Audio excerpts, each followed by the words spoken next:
자, 오늘 함께 은혜 받으실 말씀의 제목은 시계를 보고 창밖을 보라. 요즘 시계 잘 안 차고 사는 세상이죠. 그러나 벽시계도 있고 또 핸드폰 시계도 있고 그러니까 어쨌든 시계를 자주 봐서 지금 우리가 몇 시, 몇 분에 있는지를 확인하고 사는 것도 좋을 것 같아요. 근데 오늘 말씀드리는 시계는 그런 시계가 아니고 이스라엘의 시계를 보라 하는 거예요. 그러니까 하나님께서 이스라엘을 우리 인류의 시계로 세우셨다고 저는 믿습니다. 그래서 현재 이스라엘에 무슨 일이 벌어지고 있고 앞으로 어떤 일이 예상되는지를 여러분들이 주의 깊게 보시면은 우리 인류가 지금 어느 시점에 와 있는지를 알 수 있어요. 그래서 오늘 잘 다시 한번 새겨 들으셔서 앞으로는 핸드폰 시계보다는 이스라엘 시계를 더 자주 보는 여러분들이 되시기를 주님의 이름으로 축원드립니다. 자, 그리고 또 여기 창문이 있죠. 이 창문은 뭐냐면 성경을 통해서 보는 우리의 주변 환경들, 일어나는 일들이에요. 그래서 창문을 열고 또는 창문을 통해서 밖을 보면은 신기한 세상들이 우리 앞에 지금 펼쳐지고 있어요. 그래서 여러분들이 성경 말씀을 통해 특별히 예언의 말씀들을 통해서 내가 살고 있는 이 세상이 도대체 어떻게 돌아가고 있는지 이걸 확실히 아시고 거기에 맞춰서 대비해서 살아가시는 여러분들이 되시기를 축원드립니다.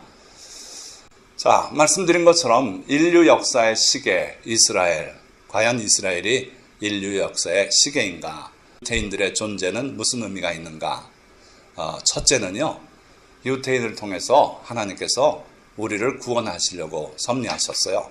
그래서 아브라함의 후손 이삭을 통해 그 다음에 야곱을 통해서 그래서 이스라엘 백성이 서게 되고 거기서 유다 지파 중에서 예수 그리스도께서 탄생하시고 그를 통해서 온 인류가 결국 여호와 하나님의 백성이 되도록 섭리하셨어요.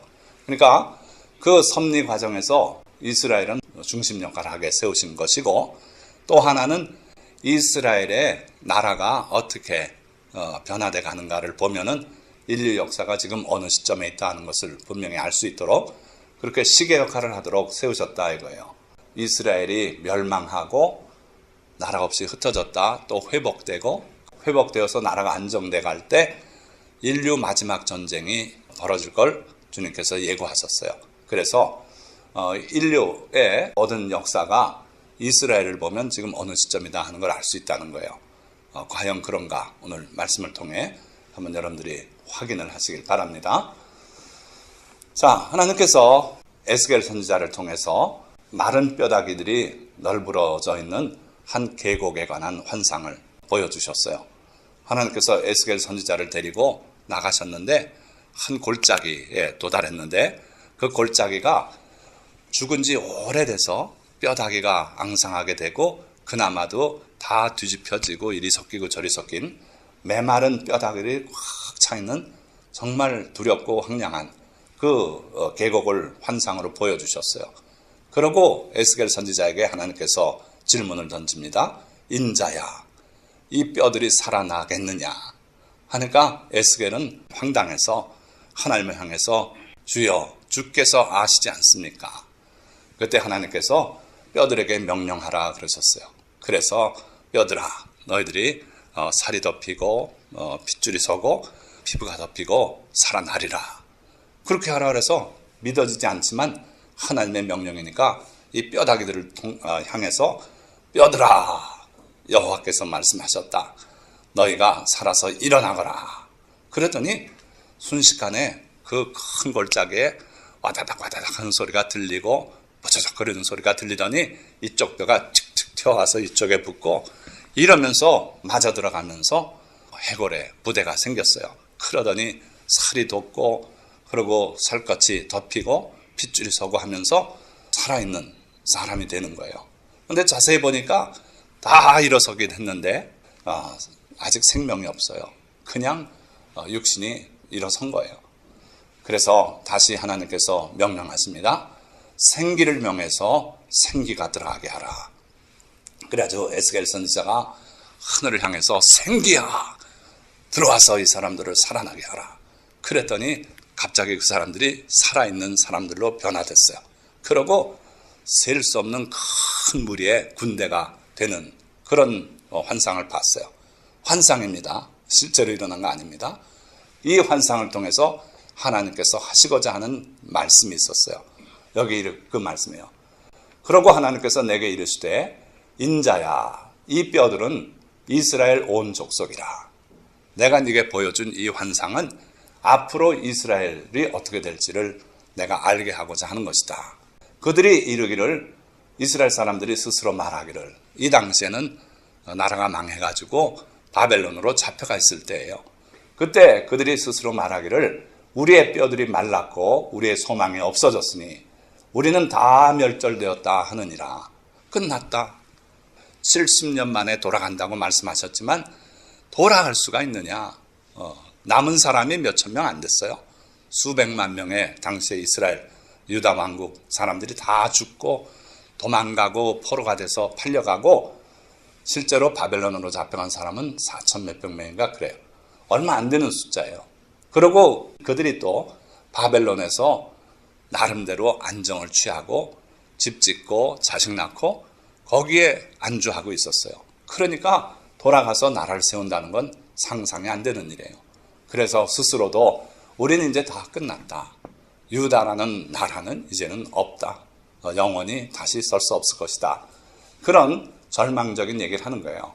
그때 하나님께서 내 백성들아 내가 너희 무덤을 열고 너희로 거기에서 나오게 하고 이스라엘 땅으로 들어가게 하리라. 에스겔 37장에 있는 말씀들이에요. 자, 하나님께서 그들의 무덤을 열겠대요. 그들이 하는 말이 이제는 절망이다. 우린 죽은 거나 다름없다. 그럴 때 하나님께서 그러냐? 그럼 내가 너희 무덤을 열마. 그러고 너희로 거기에서 나오게 하고 이스라엘 땅으로 들어가게 하리라. 다른 데도 아니고 원래 살던 그 땅으로 돌아가게 하겠다고 이렇게 말씀하셨어요. 자, 하나님의 이 놀라운 예언이 실제로 역사적으로 이루어져서 바벨론이 페르시아가 되고 그 페르시아의 고레스 왕이 돌아가라고 명령을 내렸어요. 그래서 자기들이 그 자리에 있고 싶어도 돌아가야 했어요. 그래가지고 돌아와서 무너진 성벽을 다시 수축하고 그리고 하나님의 성전을 또 재건하고 이래서 유다 왕국이 새로 시작이 됐죠. 그러니까 있을 수 없는 일이 벌어진 건데 오늘 우리가 생각하는 것은 그 사건을 얘기하는 게 아니에요. 하나님의 예언이 이중성취가 되는데 이스라엘이 예수님 이후에 로마에게 또 한 번 멸망을 당해요. 그리고 팔레스타인 지역엔 붙어있지도 마라. 딴 데로 가거라 해가지고 유태인들이 온 세계로 다 흩어졌어요. AD 70년에 일어난 사건이에요. 그래가지고 온 땅으로 흩어졌는데 흩어진 유태인들을 또 여러 차례 핍박을 가하죠. 그래서 십자군 전쟁이 일어났을 때 수많은 유태인들이 유럽에 사는 사람들이 멸절되다시피 그랬어요. 동네를 아예 다 유태인을 다 멸하기도 하고 예수 그리스도를 못 박은 못된 사람들이라고 해가지고 그러고 600만 온 유럽에 있는 유태인을 다 잡아다가 아우슈비츠라든지 여러 그 컨센트레이션 캠프에 놓고 다 죽였어요. 살아남은 사람이 얼마 안 돼요. 그런데 가히 무덤이라고 할 만한 것은 바로 그 시대예요. 그러니까 1943년 요 무렵 그 무덤을 하나님께서 열고 거기에서 나오게 하고 이스라엘 땅으로 들어가게 하겠다는 그 예언이 여기에 같이 들어있었어요. 자, 내가 너희 무덤을 열겠다고 하나님 말씀하는데 과연 그 무덤이 무엇이었을까? 이건 무슨 건물인지 아시죠? 바로 아우슈비츠 수용소예요. 그러니까 여기가 가스실이고 여기에 들어가서 순식간에 염화가스로 사람이 사망하면 여기서 재가 돼서 나오는 거예요. 이렇게 하기를 수없이 반복해서 수많은 사람들이 잿더미가 되고 말았어요. 그리고 그들이 걸쳤던 안경 수없이 쌓이고 신발 쌓이고 너무 끔찍해요. 그런데 이 무덤과 같은 이곳을 하나님께서 연합군을 통해서 진격해 들어가서 열었어요. 열었는데 그때 발견한 건 놀라운 사실들이에요. 이 사람이 해골에 가까운 몰골로 이게 달입니까? 이런 상태로 다 해골 같았어요. 그러니까 이때 상황을 접한 사람이라면 누구나 동의할 거예요. 하나님께서 그들의 무덤을 여셨구나. 그래가지고 그들이 살던 이스라엘로 하나님이 돌아오게 하셨어요. 자, 이게 하나님이 전능하시고 능력이 많으신 하나님이시다 하는 걸 우리에게 보여주고 있어요. 하나님의 예언 말씀은 한자도 틀림이 없이 우리 현실 속에 이루어지더라는 거예요. 그래서 하나님께서 자기 백성을 다시 모으시겠다는 예언 말씀들이 신명기부터 해서, 신명기에 우리 복 받는 28장 있죠? 축복의 장. 바로 그 축복의 장 중반 못 미쳐서부터 저주의 내용이 나와요. 그러니까 이스라엘 백성이 하나님의 백성인데 하나님의 계명을 지키지 않고 다른 신을 따라 섬기고 우상에게 절하면 하나님께서 이런 저주를 내리신다 해가지고 온 세계 만방에 흩어버리시겠다는 거예요. 그러고 나중에 그들이 회개하고 여호와 하나님을 다시 찾을 때 마지막 때 다시 돌아오게 하겠다 그러셨어요. 시점까지도 마지막 때예요. 그래서 인류가 긴 세월을 살아왔는데 지금이 마지막 때예요. 그래서 이스라엘이 마지막 때 다시 돌아온 거예요. 자, 신명기에 모세를 통해서 말씀했고 예레미야 선지자를 통해서 이스라엘을 멸망시키기 전에 멸망시켰다가 다시 모을 걸 말씀하셨고, 그리고 에스겔 선지자에게 해골의 골짜기 환상도 보여주고 말씀하시고, 또 시편에도 있고요. 여러 성경에 이스라엘을 하나님이 회복시켜서 돌아올 걸 말씀하고 있다 이거예요. 이스라엘 백성이 자기 고토, 옛날 땅으로 돌아오는 것은 참 놀라운 일이에요. 왜냐하면 그들이 살고 있던 땅은 완전히 아랍 사람들의 땅이 돼버렸어요. 그런데 어떻게 된 겁니까? 유대인들은 하나님의 예언 말씀을 믿었어요. 하나님께서 그 옛 이스라엘 땅으로 모으시겠다고 하는 선지자들의 예언 말씀을 믿고 무작정 고토로 돌아와요. 그래서 배를 타고 비행기 타고 마구 들어오는 거예요. 그래가지고 거기다가 나라를 세우겠대요. 그러니까 영국도 어렵고 당황하고 아주 골치 아프게 됐어요. 실제로 그 당시에 영국이 팔레스타인을 지배하고 있었는데 유대인들이 거기 나라 세우겠다 그러니까 충돌이 일어나고 막 이런 실정이었어요. 근데 어떻게 됩니까? 결국은 하나님의 뜻대로 그 자리에 이스라엘이 독립선언을 해요. 그렇게 되면은 평안합니까? 아랍 민족은 미리부터 장담을 했어요. 독립선언만 하면 지중해로 밀어넣겠다 해가지고 하는 게 아니라 바로 전쟁이 일어났죠. 그래가지고 몇 차례 중동전을 치르는데 없어졌어야 될 이스라엘이 없어지질 않고 거꾸로 이제는 아랍 사람들이 찍소리 못하는 그런 상황이 됐어요. 하나님께서 그렇게 하시겠다고 하시고 이루신 거예요. 자, 여기 지금 여러분들 알리야를 아십니까? 하는 제목을 붙였는데 이거 도대체 뭡니까? 알리야. 엘리야는 아는데 알리야는 모르죠. 잘. 이게 뭐냐면 돌아온 백성이란 뜻이에요. 온 세계에 흩어졌던 이스라엘 백성들이 다시 돌아오는 그 현상을 알리야 또는 그 백성들을 알리야라 그래요. 근데 이 알리야가 현재 진행 중이라는 거예요. 무슨 얘기냐면 이스라엘이 독립하기 전부터 많은 사람들이 알리야해서 팔레스타인으로 돌아왔고요. 독립하고 나서도 계속돼요. 이게 바로 알리야를 목적으로 운행하는 비행기예요. 지금은 돌아오는 사람들의 절반 이상이 외국인들이다. 그런데 그들이 와서 진정으로 이스라엘 사람들이 돼가고 있다 하는 거예요. 그래서 보세요. 얼마나 여기 들어온 걸 기뻐하면서 생긴 거 보니까 전통 유대인은 아니에요. 그죠? 유럽 사람 같아요. 이렇게 많이 들어와서 하나님의 백성이 돼가고 있는 놀라운 현상이 지금 우리 앞에서 이루어지고 있어요. 자, 그들이 들어오기 시작하더니 드디어 이스라엘의 독립이 선언되는데 하나님의 말씀은 이렇게 예언하고 있어요. 이러한 일을 들은 자가 누구이며 이러한 일을 본 자가 누구이냐.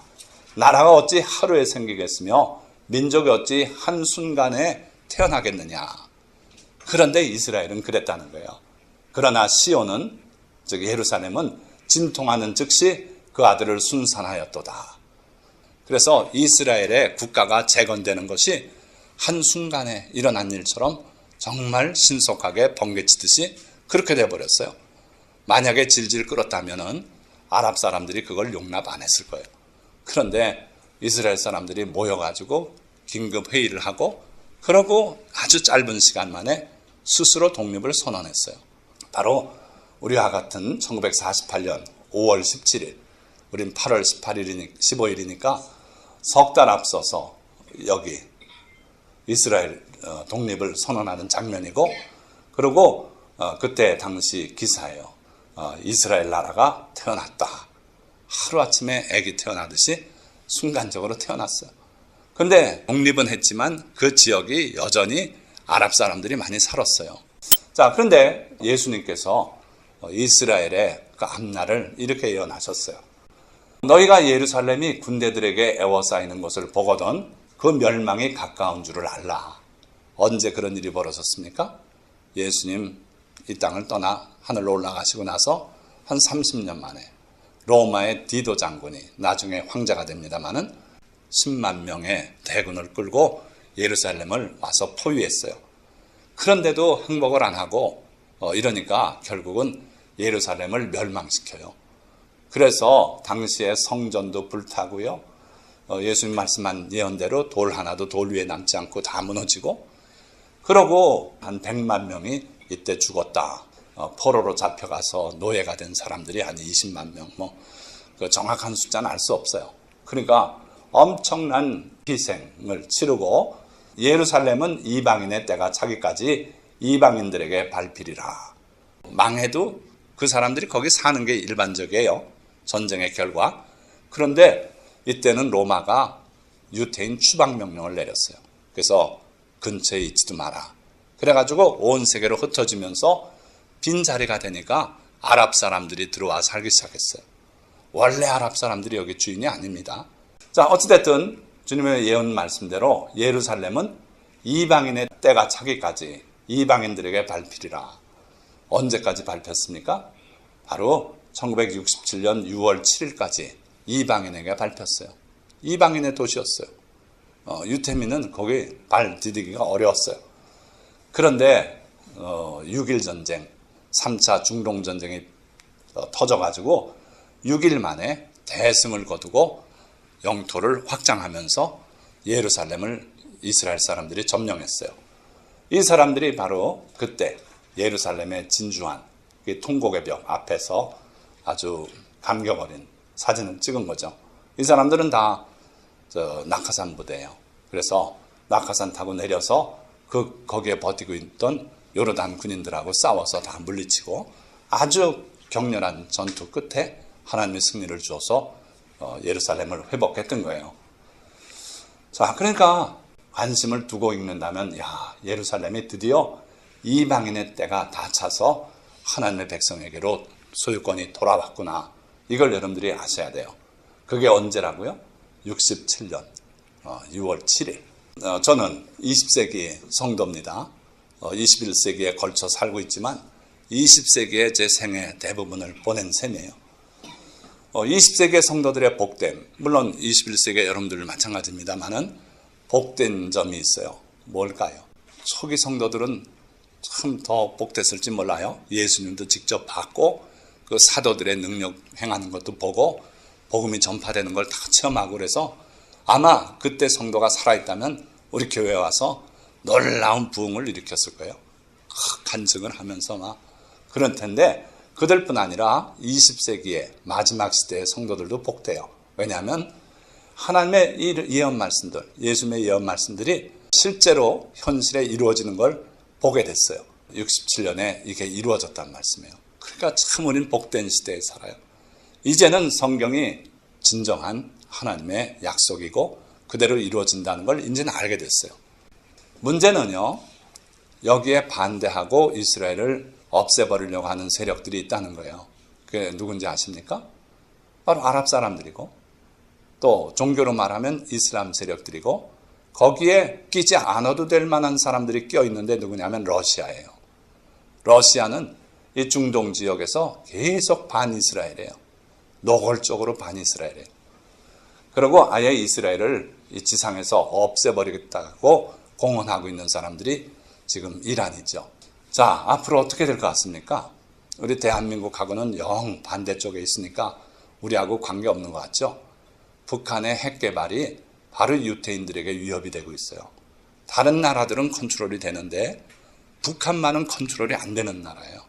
북한의 핵기술이 아랍 사람들에게 또는 핵무기가 테러범자들에게 오게 되면 이스라엘은 일시에 지상에서 없어져 버릴 수도 있어요. 그런 시각이 여러분들이 좀 있어야 이스라엘을 정확히 볼 수 있다 하는 거예요. 자, 그 다음에 지금 계속 제가 이스라엘이 세계 시계다 말씀드리고 그 이스라엘에 일어날 일을 말씀드리는데 지금까지 얘기는 지나간 얘기예요. 그렇죠? 19세기 사람이 보면 이루어지지 않은 허망한 예언인데 우리 20세기 또는 21세기 성도들이 볼 때는 하나님께서 다 이루셨어요. 그렇게 하고 앞으로 이루어질 예언이 하나 남았는데 이게 뭐냐면 이스라엘이 치를 마지막 전쟁 이야기예요. 보세요. 에스겔 선지자가 이렇게 예언해요. 인자야, 너는 마곡 땅에 있는 로스와 메섹과 두발왕 곧 고게게로 얼굴을 향하고 그에게 예언하라. 누구한테 예언하라고요? 고기라고 하는 인물이에요. 왕이에요. 현대적으로 말하자면 대통령이 될 수 있고 수상이 될 수도 있는 사람이에요. 어느 지역의 수상인가 대통령인가 보니까 마곡 땅이에요. 마곡 땅. 마곡이라는 그 지역의 통치자예요. 근데 그 지역에 있는 몇 개 지명을 얘기해 주는데 로스, 메섹, 두발 지역의 왕인 고게게 이해되십니까? 크게 보면 마곡이라는 지역이고 그 지역의 실제 지명들 세 가지를 나열했는데 로스, 메섹, 두발 그 지역을 통치하는 왕인 고게게로 얼굴을 향하고 예언해라. 어디라고 생각합니까, 여러분들? 이 사람은 누구며 이 마곡 땅이라는 지역이 어디라고 봅니까? 성경학자들은 러시아다 이거예요. 러시아. 왜 그런가? 조금 이따 또 한 가지 예를 더 들어드릴게요. 자, 일단 그렇게 짚어놓으시고 언제 일어날 거냐 하면 여러 날 후 곧 말년에 인류의 종말에 이 사건이 일어날 것이다. 그때 내가 명령을 받고 그 땅 곧 오래 황폐하였던 이스라엘 산에 이르리니 그들의 타겟은 어딘가? 이스라엘이에요. 이스라엘은 어떤 나라인가? 보니까 그 땅 곧 오래 황폐하였던 이스라엘 산. 이스라엘이 옛날엔 아름다운 땅이에요. 하나님께서 애굽에서 그들을 인도해낼 때 뭐라 그러셨습니까? 젖과 꿀이 흐르는 땅이다. 내가 너희를 그리로 데려가려노라. 젖과 꿀이 흐르는 땅이래요. 아닌 게 아니라 정탐꾼이 가서 보니까 포도 한 송이가 얼마나 실한지 짝대기에 껴서 둘이 매야 다른 일을 하면서 다닐 수가 있었어요. 그런 기름진 땅이었는데 이스라엘 사람들이 쫓겨나간 이후에 하나님께서 이 땅을 저주해서 황무하게 그지없는 땅이 됐어요. 예언에도 많이 나와요. 주변 사람들이 지나가면서 볼 때 이 땅이 어찌 이렇게 황량하게 변했는가.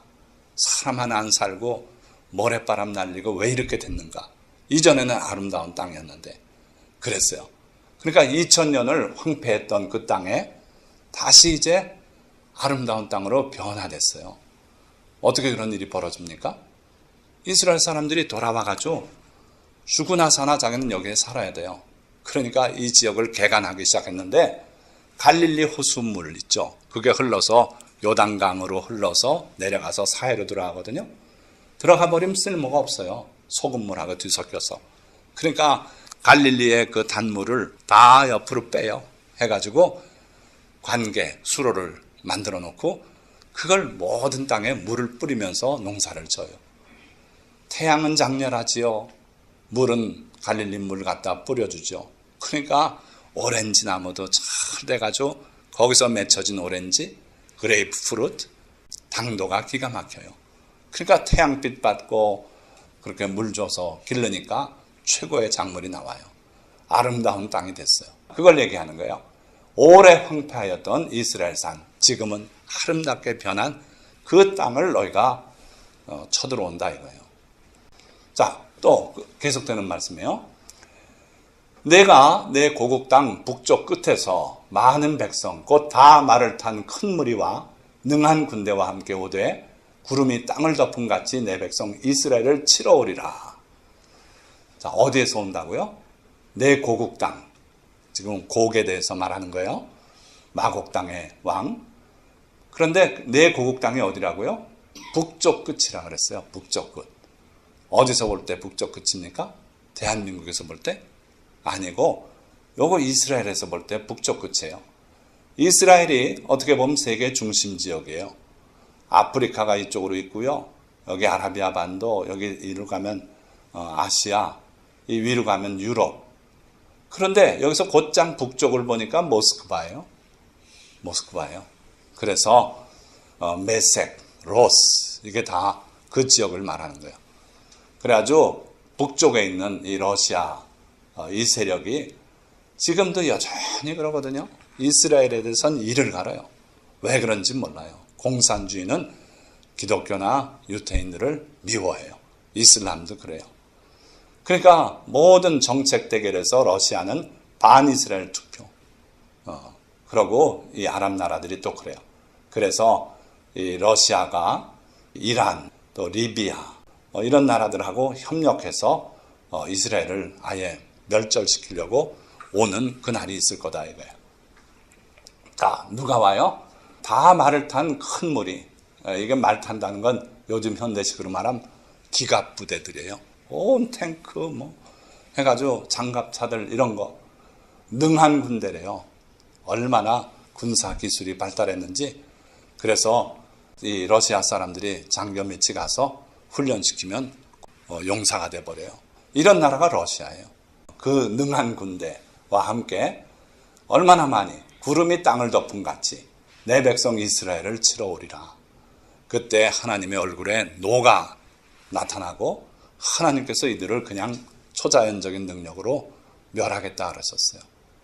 그래서 그들의 시체를 치우는데 몇 달씩 걸리고 이게 마지막 전쟁이에요. 그걸 하나님이 말씀하셨어요. 그 일어날 시점은 언제라고요? 끝날에. 고가 끝날에 내가 너를 이끌어다가 내 땅을 치게 하리니 이는 내가 너로 말미암아 이방 사람들 눈앞에서 내 거룩함을 나타내어 그들이 다 나를 알게 하려 함이라. 하나님의 큰 섭리예요. 하나님의 모든 섭리는 그 하나님의 아름다운 뜻들은 한마디로 표현하면 이방의 구원이에요. 하나님을 모르는 온 인류를 구원하기 위해서 하나님이 하시는 거예요. 가장 핵심적인 사항이 이거예요.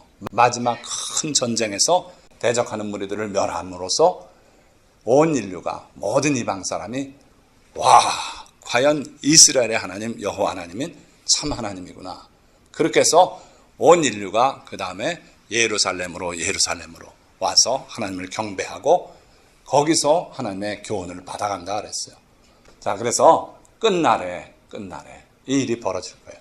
그러니까 예루살렘 시계는 지금 이 시점에 직전에 와 있어요.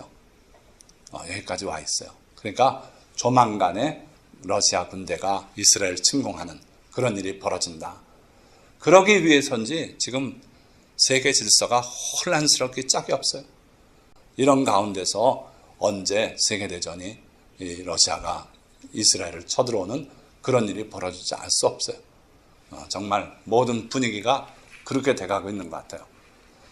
자, 그런데 이게 이제 에스겔 선지자를 통해서 주신 예언 말씀인데 요한계시록에 보면은 그때 전쟁에 얼마나 많은 인원이 동원될 것인지 2만 만의 마병이 유브라데스 강이 말랐을 때 그리 침투에 들어온다 그랬어요.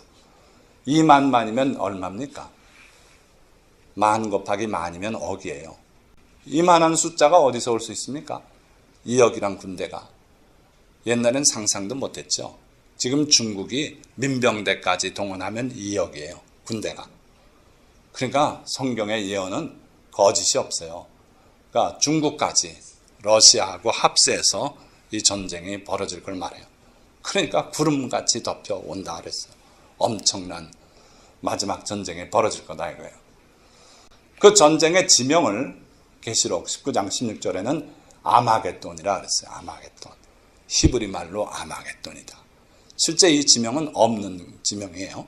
그 아마겟돈이라고 하는 지역, 하나님이 아시는 정한 지역으로 군사들이 와서 여기서 큰 전쟁이 벌어질 것이다 하는 거예요. 자, 거기까지가 이스라엘의 시계고 이제 간단하게 우리 현실 세계, 우리들 주변에 벌어지는 일을 또 성경이 예언하고 있어요. 창밖을 내다보시라 이거예요. 여러분들이 성경 말씀을 통해서 세상을 비춰보면 이런 장면들이 벌어져요. 666은 나중에 기회 있으면 얘기하고요. 오늘은 일반적인 얘기를 하려고 해요. 자, 첫째, 마지막 때에 열릴 지식의 문이에요. 여러분들 여러 번 들었죠. 다니엘에게 하나님이 주신 예언이에요. 다니엘아, 마지막 때까지 이 말을 간수하고 이 글을 봉함하라. 지금 다니엘서를 기록해놓고 그걸 봉함하래요. 언제까지? 마지막 때까지. 그리고 마지막 때 이 말을 이해하게 될 것이다. 그때 열린다 이거예요. 이게 물리적으로 열린다는 게 아니고 그때 가면 사람들이 분명하게 알게 된다 하는 거예요. 자, 많은 사람이 빨리 왕래하며 지식이 더하리라. 얼마나 간결한 말입니까? 그런데 이 말 한마디에 인류의 마지막 시대의 모습이 정확히 드러나요. 보세요. 인류가 교통수단이라는 게 제일 빠른 게 말 아닙니까? 바다에서는 돛담배였어요. 수천 년 동안 변화가 없었어요. 그런데 산업혁명이 일어나고 하면서 교통혁명이 일어났어요. 지금은 어떻습니까? SRT 타고 대전서 수서까지 50몇 분 걸리더라고요. 그렇죠? 부산까지도 뭐 2시간이면 가고. 지금 이런 세상에 우리가 살고 있어요. 정말 빠르게 왔다 갔다 해요. 많은 사람이 빨리 왕래하게 된다. 정말 이게 단순하고 쉬운 말이지만 인류의 역사를 하나님께서 주관하시기 때문에 마지막에 일어나는 현상을 정확히 예언하셨어요. 그 다음에 지식이 더하리라. 지식이 폭발적으로 늘 것을 하나님이 예언하신 거예요. 보세요. 그래가지고 지금은 Human Genetic Modification, 사람의 유전자를 이제 마음대로 바꿔서 이런 사람 저런 사람을 만들어내려고 하고 있어요. 이건 윤리적으로 옳지 않다 해서 서방 세계는 그걸 금지했어요. 근데 중국에서 한 과학자가 지가 했다고 말했어요. 그런데 그게 문제가 되고 있죠, 지금. 근데 그게 얼마 전까지만 해도 쉬운 일이 아니었어요. 그런데 지금은 아주 쉽게 됐어요. 크리스퍼라고 하는 효소를 가지고 유전자를 원하는 부분을 자를 수 있는 기술이 2015년도에 인류의 최고의 발명으로 인정됐어요. 그래서 지금은 윤리적으로 못하게 막아서 그런데 마음대로 유전자를 한 군데도 아니고 지금 실험에서 된 예만 봐도 23개 지점을 다 고쳐버려요, 한 번에. 그래가지고 새로운 유전자를 넣어주고. 자, 그 다음에 또 이건 이제 그 생물학적 지식의 확장이고, 이거 Artificial Intelligence, 이건 또 컴퓨터 공학의 발전이죠. 그래서 이거 실제 로봇이에요. AI. 그러니까 소니아인가 그런 로봇이죠. 해가지고 사람하고 직접 대놓고 대화를 해요. 어려운 질문 던지고 답변하고 철학적인 답변을 내놓기도 하고 웃기더라고요. 근데 아직 완전치 못해요. 엉뚱한 답변도 나오고 그래요. 근데 이게 몇 년만 지나면은 사람을 감동시킬 수 있는 그런 존재가 돼버릴 수 있어요. 자, 이건 뭡니까? 누드마우스인데 털없는 쥐죠. 면역실험에서 많이 쓰는 쥐인데 여기 사람의 귀가 생기고 있어요. 그 유전자를 심어줘가지고 귀가 생기게 해서 이거 귀 이식하면 돼요. 이런 연구도 하고 있고 지금 이 AI 때문에 많은 사람이 직업을 잃을 위험도 예상이 되고 그렇습니다.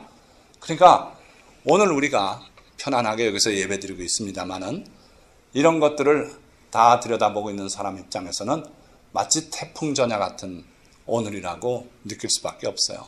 앞으로 10년 더 살고 나면 그때 어떤 실정이 될지 몰라요.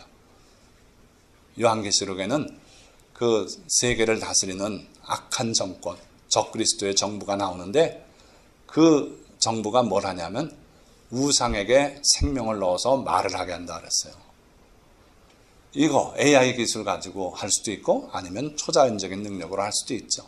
그런 일이 바로 우리 앞에 지금 벌어지려고 하는 시점에 있다 이거예요. 자, 두 번째는 사람의 미혹이 있어요. 예수께서 대답하여 이르시되 너희가 사람의 미혹을 받지 않도록 주의하라. 많은 사람이 내 이름으로 와서 이르되 나는 그리스도라 하여 많은 사람을 미혹하리라. 옛날엔 이런 거 없었어요. 그런데 종교개혁이 일어나고 르네상스가 일어난 이후에는 모든 사람이 다 주인이에요. 다 하고 싶은 말을 해요. 그러니까 말도 안 되는 소리를 하고 이러면서 별놈의 사람들이 다 나왔어요. 그게 적그리스도도 있고 거짓 그리스도도 있고 거짓 선지자도 있고 이런 세상에 살아요. 지금 예수님이 뭘 말씀하고 있는 거냐면 주님이 다시 오실 때 무슨 일이 있겠습니까? 거기에 대한 답변을 이렇게 하시는 거예요. 내가 다시 올 때쯤에는 이런 일이 있을 것이다. 첫째는 사람들이 와서 각기 내가 그리스도라 하고 내 말을 들으라고 하고 이런 때가 올 것이다. 자, 그런데 우리가 그걸 어떻게 구분하면 좋습니까? 예수님께서는 간단하게 그들의 열매로 그들을 알 것이다. 그러니까 아무리 멋진 얘기해도 그의 열매, 삶의 행실 이런 걸 보면 안다. 난리와 난리 소문을 듣겠으나 너희는 삼가 두려워하지 말라. 이런 일이 있어야 하되 아직 끝은 아니니라.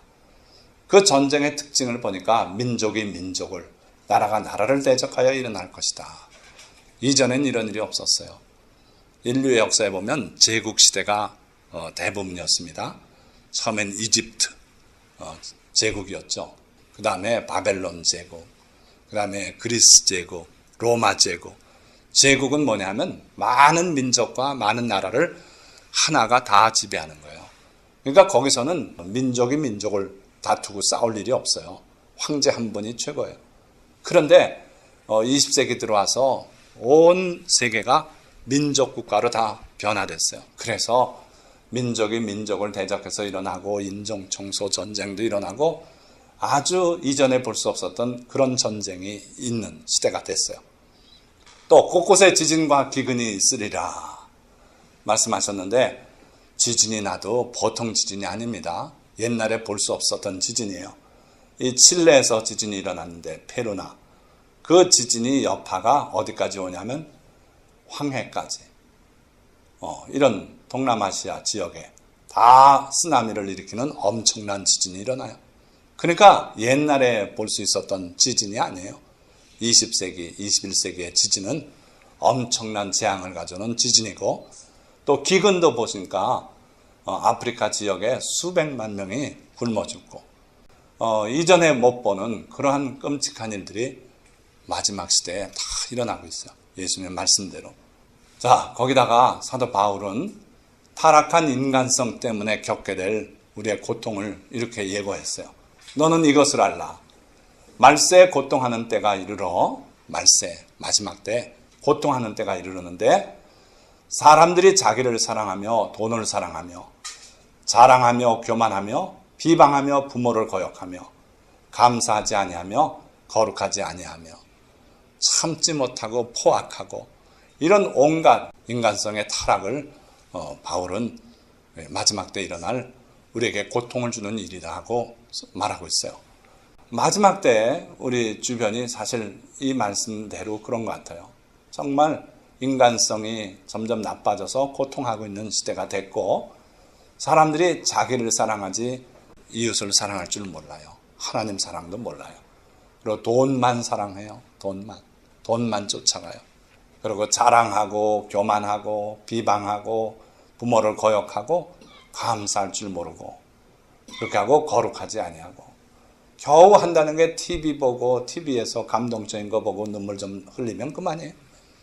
현실 세계에 대해서는 전혀 자기가 인성을 발휘하지 못해요. 이게 마지막 때 모습이에요. 대리만족이에요. 다 남들이 하는 것 보고 만족해요. 자기가 그만한 훌륭한 일을 한 것처럼 착각하고 눈물 한 방울 흘리곤 말아요. 자, 예수님께서 말씀을 이렇게 이어가세요. 불법이 성함으로 많은 사람의 사랑이 식어지리라. 그러나 끝까지 견디는 자는 구원을 얻으리라. 사랑을 버리면 구원을 포기하는 셈이에요. 주님은 사랑하라 그랬었어요. 첫째 하나님 사랑하라. 둘째 이웃을 내 몸같이 사랑하라. 서로 사랑해라. 다 사랑의 계명이에요. 그런데 세상이 악해지고 불법이 성하고 얼굴 쳐다봤다고 와서 주먹질 날리고 막 이런 세상이 되니까 이제는 사람 보기도 어렵고요. 두렵고 사랑할 용기가 안 나요. 그래서 많은 사람들이 사랑을 포기하고 같이 식어져 가는데 주님은 끝까지 견디는 자는 구원을 얻으리라. 끝까지 사랑을 잃지 말고 사랑을 붙들고 그렇게 살아야 된다는 거예요. 이 천국 복음이 모든 민족에게 증언되기 위하여 온 세상에 전파되리니 그제야 끝이 오리라. 이스라엘의 그 마지막 전쟁이 치러지는 걸 봐도 끝이구나 하는 걸 알아야 되고 또 하나 지표는 복음이, 천국 복음이 세상에 끝까지 전파되면 인전 끝이다. 예수님이 어느 날 오실지 알 수 없다는 거예요. 자, 다니엘이 말한 바 그때에 내 백성 중 책에 기록된 모든 자가 구원을 받을 것이다. 자, 예수님의 말씀은 신약이고 구약 성경의 말씀은 구약이고 구약은 지나간 거고 이렇게 생각하는 사람들이 세대주의라 그래요. 이단이에요. 절대 그렇지 않아요. 정확히 구약의 말씀과 신약의 말씀이 같이 나가요. 그래서 다니엘 구약 선지자가 말한 그 내용을 보니까 부활의 날을 이렇게 표현하고 있어요. 내 백성 중 책에 기록된 모든 자, 어린 양의 생명책이라고 신약은 기록하고 있죠. 요한계시록에. 여기는 그냥 책이라고 말했지만 그거예요. 거기에 기록된 모든 자가 구원을 받을 것이라. 어떻게? 땅의 티끌 가운데서 자는 자 중에서 많은 사람이 깨어나 영생을 받는 자도 있겠고 결국 구원은 영원한 생명을 받는 거예요. 영생을 얻는 거예요. 그런데 그 사람들이 땅의 티끌 가운데서 자고 있대요. 그러니까 육신의 생명이 다해서 죽었어요. 몸은 땅에 묻혀서 다 분해되고 없어졌어요. 그런 상태를 말해요. 그런데 그들 중에서 많은 사람이 깨어나서 영생을 받는다. 부활의 날을 말하는 거예요. 그러니까 이것처럼 명확하게 부활을 어떻게 표현합니까? 바로 다니엘, 구약 선지자가 부활의 날을 이렇게 예고했어요. 그런 사람이 있는가 하면 수치를 당하여서 영원히 부끄러움을 당할 자도 있을 것이며 요한계시록은 뭐라고 말합니까? 산자와 죽은 자가 다 주님의 심판 보좌 앞에 선다 그랬어요. 그래서 어린 양의 생명책에 기록된 자는 천국으로 들어가고 그렇지 못한 자는 다 불못에 던져지더라 그랬어요. 그거예요. 그래서 수치를 당하는 사람도 있다. 자, 상이 있는데 지혜 있는 자는 궁창의 빛과 같이 빛날 것이요 많은 사람을 옳은 대로 돌아오게 한 자는 별과 같이 영원토록 빛나리라. 지혜 있는 자가 누굽니까? 주님의 말씀을 믿고 그대로 실천하고 산 사람이 가장 지혜로운 자예요. 그 사람은 궁창의 빛과 같이 빛날 것이고 또 자기만 그렇게 사는 게 아니라 많은 사람을 옳은 대로 돌아오게 한 자는 별과 같이 영원토록 빛나리라. 여러분들이 천국 가서 찬란한 빛을 내면서 다닌다고 생각해 보세요. 빛난 면류관 받아 쓰고서. 그렇죠? 그래서 여러분들이 주님이 주시는 영화로운 면류관을 쓰고 별처럼 빛나고 찬란한 빛을 내고 그러고 천국에서 다닌다고 보세요. 천사들도 지나갈 때 거기다 인사하고 그런다고 생각하면 이렇게 살고 싶지 않으세요? 어떻게 하면? 많은 사람을 옳은 대로 돌아오게 한 자. 자기만 옳게 사는 게 아니라 남들까지 옳은 대로 돌아오게 한 자. 주의 말씀을 전파하고 해서 그렇게 한 사람은 별과 같이 영원토록 빛나리라. 자, 마지막 구절이에요. 그때 사람들이 인자가 구름을 타고 능력과 큰 영광으로 오는 것을 보리라.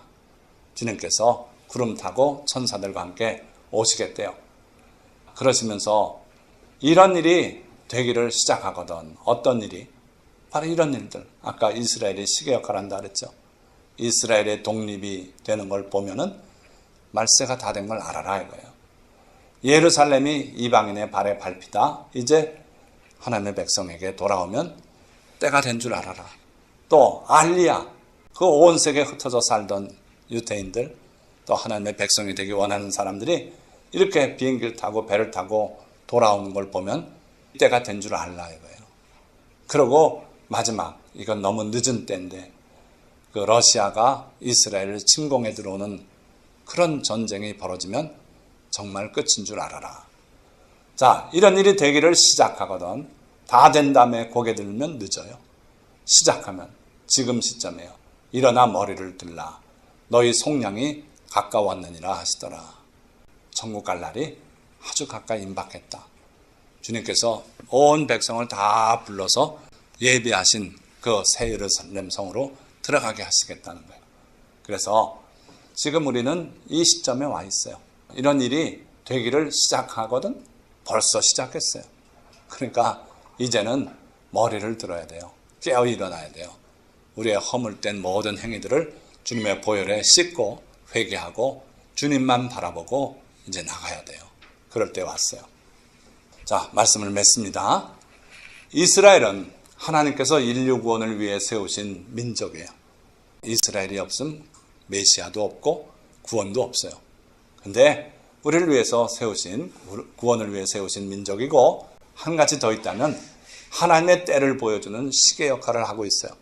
그래서 이스라엘을 향해서 기록된 예언들이 이루어지는 걸 보면 지금이 머리 들고 일어나야 될 때다 하는 걸 알 수 있다는 거예요. 그리고 성경은 하나님의 섭리가 어떻게 이루어지고 있으며 이루어져 나갈지를 보여주는 창문이에요. 그래서 여러분들이 성경 예언들을 잘 눈여겨보면 그게 바로 우리 주변에 일어나는 일들을 우리에게 잘 해석해서 알려줘요. 여러분들이 성경을 깊이 있게 자꾸 봐야 돼요. 그래서 하나님의 섭리가 어떻게 이루어져 왔고 어떻게 이루어질지를 아셔야 된다는 거예요. 현재 그 시계, 이스라엘 시계는 시간의 종착점인 예수 그리스도의 재림에 바짝 다가가고 있어요. 인류 역사의 종착점은 바로 예수 그리스도께서 오셔서 이 세상을 온전히 심판하시고 그리고 영원한 삶을 사는 그런 세상으로 들어가게 하시는 거예요. 그래서 현재 이스라엘 시계는 그 종착점에 거의 다가왔다는 걸 잘 보여주고 있다. 또 성경의 창문은 전 세계적으로 하나님의 섭리의 뜻들이 어떻게 이루어지고 있는지를 또 잘 보여주고 있어요. 교통수단이 엄청나게 발달해서 많은 사람들이 빨리 왕래하고 지식의 문이 우리 20세기에 와서 폭발적으로 열렸어요. 그래서 이제 인간이 하나님의 역할까지 하려고 그러는 그런 시점에 와 있어요. 그러나 결코 그렇게 가진 못할 거예요.